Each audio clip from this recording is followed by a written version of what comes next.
días. Estoy muy contenta de verdad de estar acá en el corregimiento de Tapartó.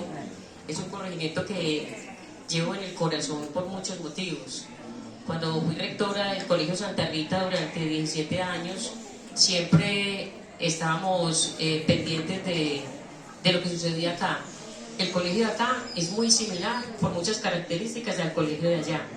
Entonces yo manifestaba siempre como ese afecto y ese equilibrio que había como entre los dos colegios. Por un lado. Por el otro, tengo a mi hija trabajando acá.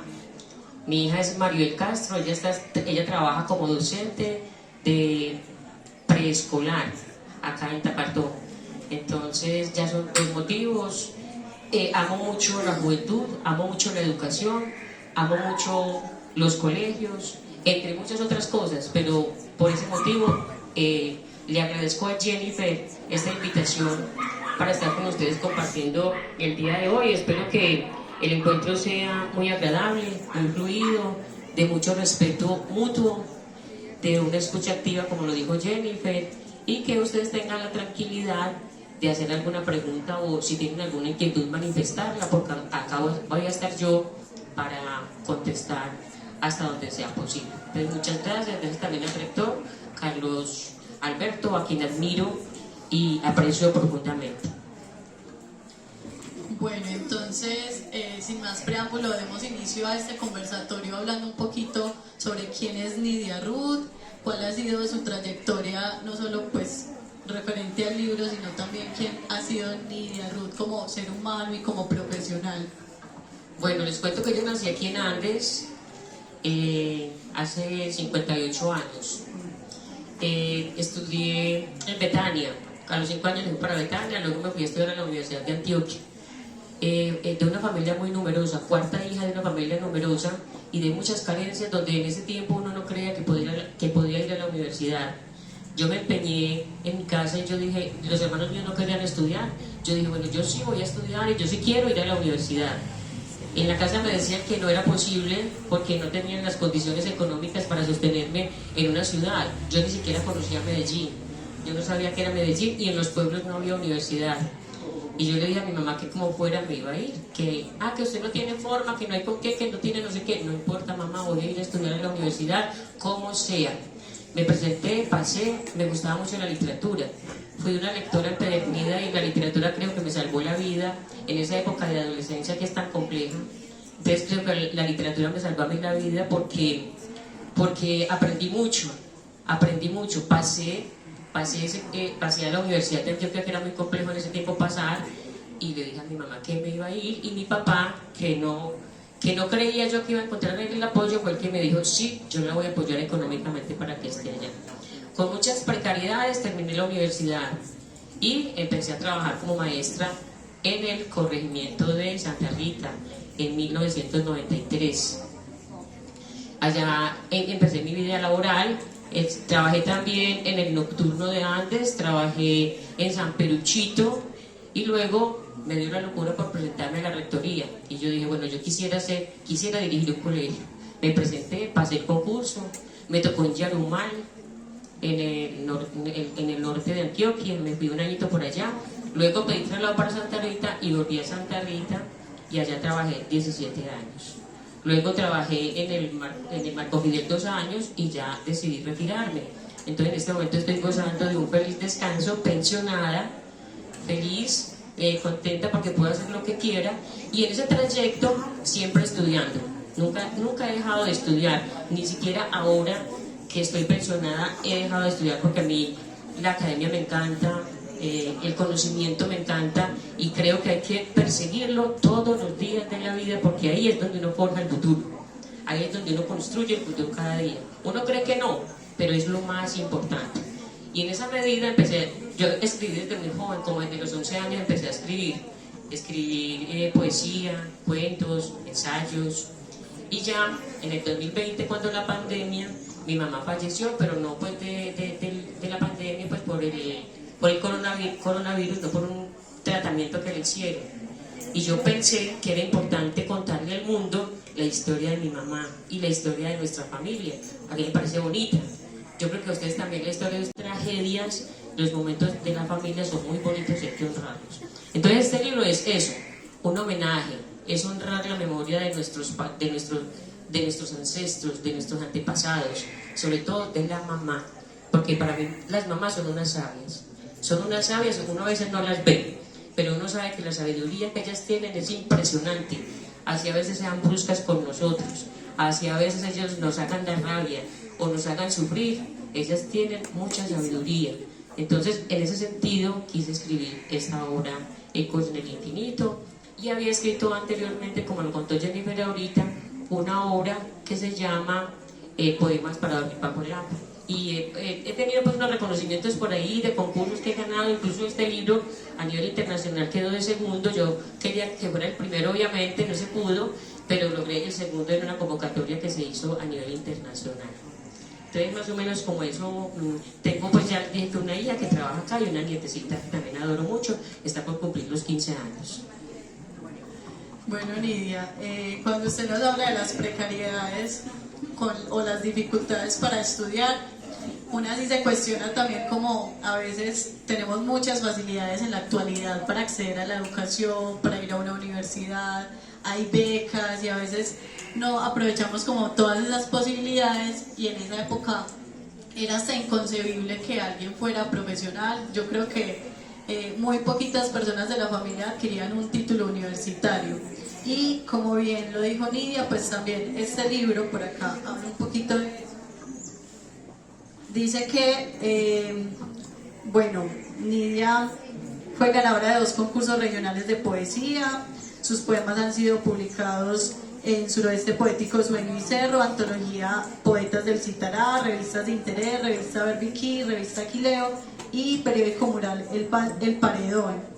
Y en 2012 fue que publicó su libro Poemas para dormir bajo el agua. ¿Todavía escribe poemas o ya se inclina más por el género de la novela? Cuando uno lee mucho, escribe mucho.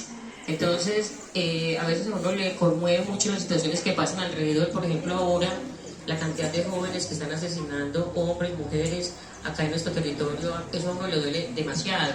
Entonces, cuando eso sucede, generalmente a uno lo motiva mucho dejar escrito como eso que uno está sintiendo frente a eso, la posición que uno tiene frente a ese momento o a esos momentos. Entonces, a veces se ocurre escribir un poema, otras veces se le ocurre a uno, no, voy a escribir un cuento corto. Entonces yo manejo entre los dos, entre la narrativa, pues la narrativa normal, pues la narrativa corta, y también el género poético. Aunque en el poético es una escritura muy sencilla. Si de pronto alguno de ustedes, yo dejé acá en el colegio, le acabo de entregar al rector 3 libros de Ecos en el Infinito, si ustedes lo leen van a encontrar que es una escritura muy sencilla de leer. Ustedes no van a encontrar acá términos rebuscados ni expresiones rebuscadas. Van a encontrar un trabajo que cualquiera de ustedes puede llegar a leer. En cuanto a lo que decía Jennifer ahorita, nosotros hoy en día tenemos todas las posibilidades de estudiar y no las estamos viendo. Es muy importante, muchachos y muchachas, que ustedes se fijen en eso. Ahora que estos aparaticos nos traen toda la información, toda, buena, mala, verdades y mentiras, buscar acá, aprender a discernir y buscar ahí el conocimiento. Y volver al libro real, porque la verdad, el verdadero conocimiento está ahí. Qué rico, por ejemplo, uno coger un diccionario y empezar a buscar los significados de las palabras. García Márquez decía que él se leyó completico el primer diccionario que le regalaron, o que él se consiguió, que se lo leyó completico palabra por palabra. Y miren la capacidad que tiene este hombre para escribir novelas y para utilizar palabras diversas, diferentes en cada uno de los textos. No repite palabras, tiene la capacidad de no repetir palabras. Esa es la riqueza también de la obra de García Márquez. Justamente en esos días en una clase hablábamos de lo prolífico que es el español. Son, creo que aproximadamente 92.000 palabras, y realmente de esas 92.000 palabras del español, ¿cuántas utilizamos? Entonces realmente sí nos falta como ampliar nuestro léxico. Las personas más cultas pueden llegar hasta utilizar 3.000, pero quienes de pronto no leen tanto, ¿cuántas utilizarán? Además usamos muletillas. Todo lo que nos parece grandioso, maravilloso y espectacular, qué gonorrea. ¿Sí o no? ¡Qué chimba! Yo fui rectora mucho tiempo, yo sé cómo hablan ustedes. Entonces cambiar esa muletilla por otro tipo de palabras, que rico sería, cómo se vería, pues cómo se escucharía de agradable. Bueno, y ya adentrándonos un poco en esta obra, les cuento que si bien ahí se está contando la historia de la familia de Nidia Ruth, cuando leemos esta obra podemos darnos cuenta de que es la historia también de nuestras familias. Entonces en algún momento lo conversaba con Nidia, que la historia que aquí se cuenta, todas las familias del suroeste de Antioquia, al menos en gran parte, nos podemos sentir identificadas. Mi mamá ya se le ha leído el libro 2 veces también, yo me lo leí una vez, y siempre hablamos mucho del libro y mi mamá me empieza a contar como también de cómo fue la vida familiar de ella, relacionarlo con su obra. Y si bien la historia que motivó el libro, pues, o más bien quien motivó el libro fue su madre, Lidia Inés, ¿cuál es la historia que allí se cuenta? Porque no solo habla de su madre, sino que se cuenta, pues es una trama más completa, más larga de varios personajes. Lidia. Bueno, sí, en el libro hay una cantidad de temáticas. Incluso yo ayer que estaba como pensando en este encuentro que vamos a tener el día de hoy, los enumeré y dije, bueno, vamos a mirar qué temáticas tiene el libro, y encontré. Una de las temáticas del libro es las constelaciones familiares. No sé si ustedes hayan oído hablar de constelaciones familiares. ¿Alguien ha oído hablar de las constelaciones familiares? ¿Saben qué es eso? Es una terapia nueva que está surgiendo ahora y a partir de la cual yo empecé a buscar información acerca de mis ancestros. Y en esa terapia de constelaciones busca más que todo identificar los patrones que se repiten entre las familias. Uno dice, ve, tan raro, mi abuela murió de cáncer, mi mamá murió de cáncer, mi tía y mi tío murieron de cáncer, mi hermana murió de cáncer. ¿Qué está pasando aquí? ¿Por qué se están repitiendo esos patrones de que todos mis parientes están muriendo como de la misma enfermedad? Y digo cáncer por poner un ejemplo, pero en su familia se repiten esos patrones. O por ejemplo, mi abuela le tocó criar a los niños sola, mi mamá también, y a mí también me está tocando. Bueno, no es mi caso, estoy colocando ejemplos. Entonces es eso. ¿Por qué? Entonces estas constelaciones familiares, que es una terapia psicológica también, busca por qué, en qué momento se está creando esa lealtad amorosa con la familia y por qué se está repitiendo. Y lo que hace la terapia es eliminar ese tipo de situación en la familia, romperlo, como decimos nosotros, romper patrones, cerrar el ciclo, cortar ahí, y que no me siga pasando a mí y que no le siga pasando a mi descendencia. Tiene 3 principios, y los 3 principios son jerarquía, equilibrio y pertenencia. Ningún miembro de la familia se puede excluir. En el principio de la pertenencia, ningún miembro de la familia se puede excluir del sistema familiar. Que es que está en la cárcel, me da pena hablar de él. Pertenece a la familia, y si nos ponen a hacer el árbol genealógico tenemos que incluir a todos, incluso los que no nacieron, los que fueron abortados, los que no alcanzaron a nacer. El sentido del equilibrio es que hay que dar, pero también recibir en la misma medida. Entonces a veces uno recibe mucho de la mamá o de los padres, pero no aporta nada, pues no devuelve eso que están dando, y entre los amigos también se da eso. A veces se recibe mucho, pero se entrega poco. Entonces hay que tener un equilibrio entre dar y recibir, hablando de constelaciones familiares. Y en cuanto a la jerarquía, es que los mayores y las mayoras tienen prevalencia dentro de la familia y merecen que sean honrados.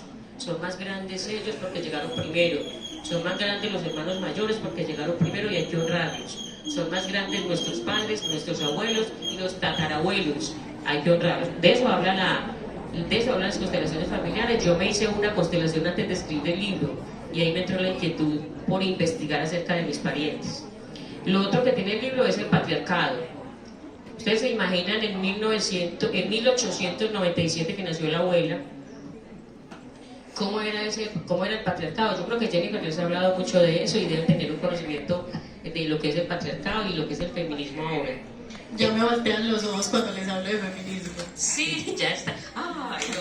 Ya estoy cansada. Pero es importante, es muy importante para que no repitamos lo que les tocó vivir a nuestras abuelas, que fue muy difícil. El libro aborda esa temática, aborda la temática de la espiritualidad, y por eso les traje estos jugueticos. acá que son